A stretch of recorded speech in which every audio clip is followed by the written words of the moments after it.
حضرت یونس علیہ السلام اللہ تعالیٰ کے برگزیدہ اور جلیل القدر نبی ہیں۔ آپ کا شمار بھی انبیاء بنی اسرائیل میں ہوتا ہے۔ آپ کا سلسلہ نسب حضرت یوسف علیہ السلام کے بھائی بنیامین کے واسطے سے حضرت یعقوب علیہ السلام سے مل جاتا ہے۔ آپ کے والد کا نام متا تھا۔ سورہ انبیاء میں آپ کو ذُنُّون یعنی مچھلی والا کہہ کر پکارا گیا، اور سورہ قلم میں صاحب الحوت لقب بیان ہوا ہے۔ سورہ نساء اور سورہ انعام میں دوسرے انبیاء کے ساتھ آپ کا نام آیا ہے۔ آپ عراق کے شہر نینوا میں پیدا ہوئے۔ اسی شہر والوں کے لیے آپ کو اللہ تعالیٰ نے نبوت عطا فرمائی۔ آپ کا زمانہ حضرت موسیٰ علیہ السلام کی وفات کے تقریباً 800 سال بعد کا ہے۔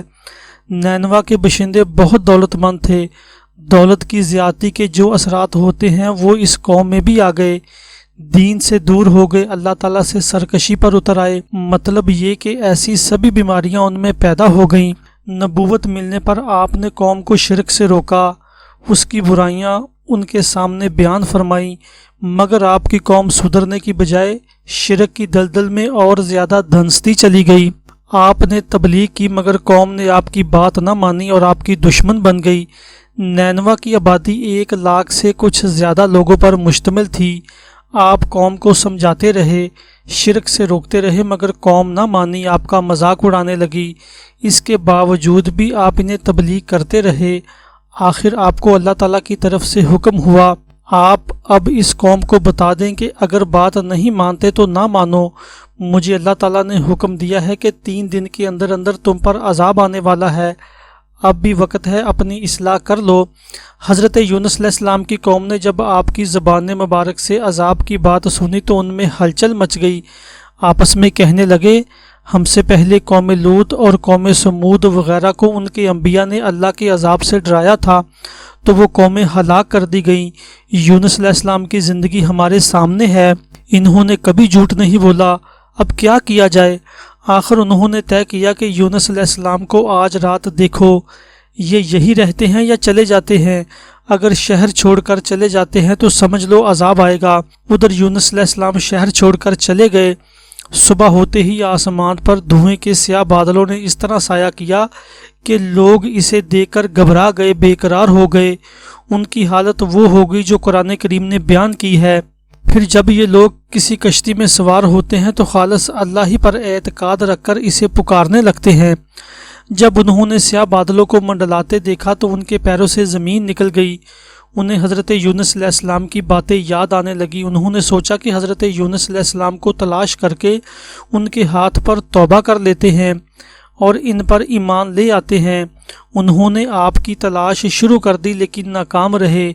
اب انہیں خیال آیا کہ کہیں ایسا نہ ہو کہ ہم انہیں تلاش کرتے رہیں اور اللہ کا عذاب ہمیں ختم کر دے اور ہم دنیا والوں کے لیے پہلی قوموں کی طرح عبرت کا نشان بن جائیں۔ یہ سوچ کر پوری قوم اپنے جانوروں تک کو ساتھ لے کر باہر میدان میں آ گئی، یہاں تک کہ ماؤں نے اپنے دودھ پیتے بچوں کو اپنے سے الگ کر لیا تاکہ وہ بھی روئیں اور چلائیں اور اللہ تعالیٰ کو ان پر رحم آ جائے اور انہیں اپنے گناہوں کی معافی مل جائے۔ اس حالت میں انہوں نے توبہ کرنی شروع کی اور کہنے لگے، اے ہمارے رب، یونس علیہ السلام ہمارے پاس آپ کا جو پیغام لائے تھے ہم اس پر دل اور جان سے ایمان لاتے ہیں۔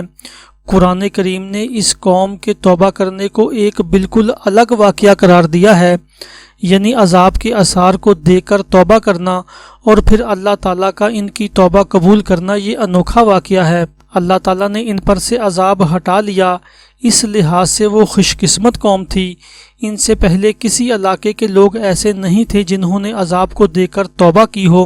حضرت یونس علیہ السلام نے 7 سال تک اس قوم کو تبلیغ کی تھی اور وہ آپ کو جھٹلاتی رہی تھی۔ دوسری طرف حضرت یونس علیہ السلام انہیں عذاب کی خبر سنا کر شہر سے نکل گئے، جبکہ ابھی اللہ تعالیٰ کی طرف سے چلے جانے کا حکم نہیں ہوا تھا، آپ سے یہ بھول ہوئی تھی۔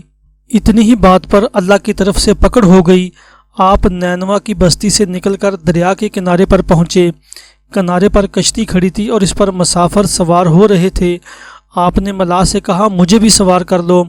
ملاح یا تو آپ کو جانتا تھا یا آپ کی نورانی شکل و صورت سے متاثر ہو کر کہنے لگا، ضرور سوار ہو جائیے، یہ تو ہماری خوش قسمتی ہے کہ آپ جیسی ہستی ہمارے ساتھ سفر کرے۔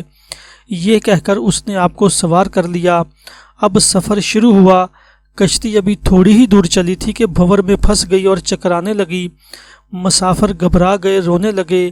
کشتی کے ملاح نے چیخ کر کہا، اے مسافروں، میرا بہت مرتبہ کا تجربہ ہے، جب کوئی غلام اپنے آقا سے بھاگ کر آتا ہے تو میری کشتی اسی طرح بھنور میں پھنس جاتی ہے۔ اس لیے بہتر یہ ہے کہ اگر کوئی غلام اپنے آقا سے بھاگا ہوا کشتی میں موجود ہے تو وہ خود کو ظاہر کر دے تاکہ کشتی کے باقی مسافر غرق ہونے سے بچ جائیں۔ کسی نے ظاہر نہ کیا تو باقی مسافروں کی جان بچانے کے لیے ہم ایک مسافر کو دریا میں پھینک دیں گے۔ ملاح کی بات سن کر حضرت یونس علیہ السلام نے فرمایا، میں ہی اپنے آقا کا بھاگا ہوا غلام ہوں، تم لوگ مجھے اٹھا کر دریا میں پھینک دو۔ کوئی آپ کو دریا میں پھینکنے پر تیار نہ ہوا۔ آخر قرآن اندازی کی گئی تو آپ کا نام نکلا۔ لوگوں نے اسے بھی اتفاق سمجھا، پھر قرآن اندازی کی گئی، پھر آپ کا نام نکلا۔ لوگ حیران تھے کہ ان کی صورت تو اتنی نورانی ہے، یہ اپنے آقا سے بھاگے ہوئے غلام کیسے ہو سکتے ہیں؟ اور پھر تیسری مرتبہ قرآن ڈالا گیا تو پھر آپ کا نام نکلا۔ تیسری مرتبہ آپ کا نام نکلنے پر بھی ملاح آپ کو دریا میں گرانے پر تیار نہ ہوا۔ تو حضرت یونس علیہ السلام نے سوچا، میری وجہ سے تمام مسافر پریشان ہیں، اس لیے آپ خود ہی دریا میں کود گئے۔ دریا میں گرنا تھا کہ ایک بڑی مچھلی نے آپ کو زندہ نگل لیا۔ اللہ رب العزت نے مچھلی کو حکم دیا، ہمارے بندے یونس کو اپنے پیٹ میں ہی رکھ، یہ تیری غذا نہیں بلکہ تیرا پیٹ ہم نے اس کے لیے قید خانہ بنایا ہے۔ یہ بھی بیان کیا گیا ہے کہ وہ کوئی خاص قسم کی مچھلی تھی، اس کا پیٹ شیشے کی طرح شفاف تھا، اس میں سے دریا کی ہر چیز نظر آ رہی تھی۔ اگر وہ کوئی عام مچھلی ہوتی تو آپ دریا کی دنیا کیسے دیکھتے؟ یہ اللہ پاک کی قدرت کا ادنا نمونہ تھا۔ یہ واقعہ دریائے فرات کا ہے۔ اس دریا میں بہت بڑی بڑی مچھلیاں ہیں۔ اس بارے میں روایات مختلف ہیں کہ آپ کتنے دن مچھلی کے پیٹ میں رہے، 1 دن، 5 دن، 10 دن اور 40 دن کی روایات ملتی ہیں۔ حضرت یونس علیہ السلام نے مچھلی کے پیٹ میں اللہ تعالیٰ کو یوں پکارا۔ ترجمہ، اللہ کے سوا کوئی معبود نہیں، تو بجملہ ایوب سے پاک ہے، بے شک میں ہی قصوروار ہوں۔ اللہ رب العزت نے آپ کی دعا قبول فرمائی اور حضرت یونس علیہ السلام کو مچھلی کے پیٹ سے نجات عطا فرمائی، یعنی اللہ تعالیٰ نے مچھلی کو حکم دیا ہمارے بندے کو باہر نکال دے۔ مچھلی نے آپ کو کنارے پر لا ڈالا۔ اس وقت حضرت یونس علیہ السلام بیمار سے تھے، مچھلی کے پیٹ میں رہنے کی وجہ سے آپ کمزور ہو گئے تھے، آپ کے بدن پر مکھیاں وغیرہ بیٹھنے لگیں۔ اللہ تعالیٰ نے آپ کے پاس کدو کی ایک بیل اگا دی، اس کے پتوں نے آپ پر سایہ کر دیا۔ ایک ہرنی اللہ تعالیٰ کے حکم سے آپ کے پاس آتی اور آپ اس کا دودھ پی لیتے۔ اس طرح آپ بہت جلد تندرست اور توانا ہو گئے اور اپنی بستی کی طرف روانہ ہوئے۔ راستے میں ایک چرواہے سے ملاقات ہوئی، آپ نے اس سے قوم کے حالات پوچھے۔ اس نے بتایا، یونس نامی ہمارے نبی تھے، انہوں نے قوم کو بہت سمجھایا، قوم نے ان کی بات نہ مانی، وہ ناراض ہو کر نینوا سے چلے گئے۔ ان کے جاتے ہی قوم کے سروں پر بادل منڈلانے لگے، انہیں اپنی موت نظر آنے لگی، وہ رونے لگے، اللہ تعالیٰ سے معافی مانگنے لگے۔ آخر اللہ تعالیٰ کو ان پر رحم آ گیا، مگر یونس نبی کا اب تک کسی کو پتہ نہیں۔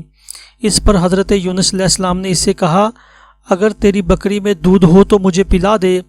اس نے سرد آ بھری اور کہا، جس دن سے یونس گئے ہیں ہم لوگ شدید قحط کا شکار ہیں، غلہ تو درکنار، گھاس تک پیدا نہیں ہوتی۔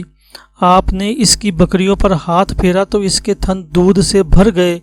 وہ دوڑ کر شہر میں گیا اور یہ بات انہیں بتائی۔ سب لوگ آپ کی زیارت کے لیے شہر سے باہر نکل آئے، دیکھا تو وہ واقعی حضرت یونس علیہ السلام تھے۔ وہ لوگ بے تحاشا خوش ہوئے، بڑے احترام سے آپ کو شہر میں لائے۔ انہوں نے آپ کے زندہ سلامت مل جانے پر اللہ تعالیٰ کا شکر ادا کیا اور اطمینان کا سانس لیا۔ اس کے بعد آپ پھر قوم کی اصلاح میں لگ گئے۔ آپ اپنے قریبی ساتھیوں کے ساتھ پہاڑ سے ہیمن پر چلے جاتے اور وہاں اللہ کی عبادت میں لگے رہتے، وہیں آپ نے وفات پائی۔ ویڈیو اچھی لگے تو چینل کو سبسکرائب کریں تاکہ مزید ایسی اچھی ویڈیوز بنانے کے لیے ہمیں حوصلہ افزائی ملتی رہے۔